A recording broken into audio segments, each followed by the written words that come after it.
and the future president of South Africa could be a foreign national. We are surrendering our land, and it is not xenophobia.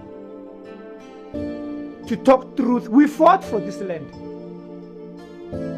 From a white minority, we cannot surrender it to the foreign nationals.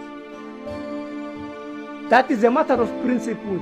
We fought for this country, not only for us, for the generations of South Africa. The question arises, and we must investigate also what is the law of South Africa says. How can a city in South Africa be 80% foreign nationals? That is dangerous.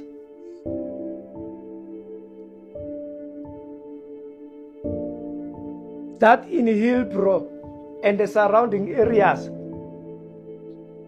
South Africans have surrendered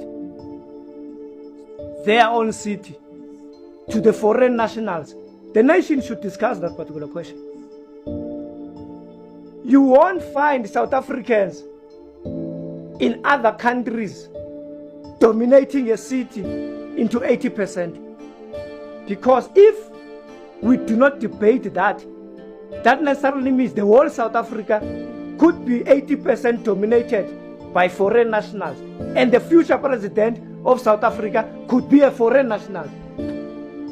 We are surrendering our land, and it is not xenophobia. To talk truth, we fought for this land.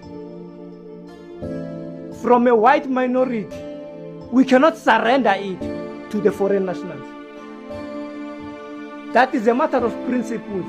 We fought for this country, not only for us, for the generations of South Africans. The arms that are being used here in Hillbrow are arms of war, which are unlicensed. The hijacking of buildings here in Hillbrow is a sign of taking over power. The question of dominance of foreign nationals in illegal trading and also businesses that are here in Hillbrow is an economic sabotage that is taking place against our people that were supposed to be those that are running those particular businesses. We are facing here service delivery protests that we don't know where are coming from. Some of the issues is because of we can't give shelter to our people because these buildings are being occupied and hijacked by people and lunatics that we don't know. Where we can be housing at least the middle class that is working here. Those who are coming from universities, they're having at least less enough to buy their own houses. And then they can rent from the state and then start a new life, and invest and buy a proper house in future. But we can't do it because of these buildings are hijacked by criminals. People are being raped there. There's drug dealing there. There are illegal shippings there. There is second-hand goods businesses of stolen goods, by the way, and all sorts of criminal activities. And we must do something about it. I want to ask the nation, South Africa, and the so-called human rights activists and organizations, what must the police do when they are shot at by criminals?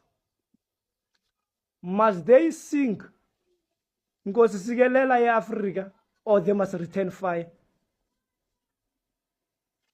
We are losing police officers day in, day out, but we are protecting criminals that are terrorizing our communities.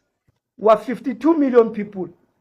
If each and every of us can be a police officer and fight against crime, we will squeeze crime in South Africa.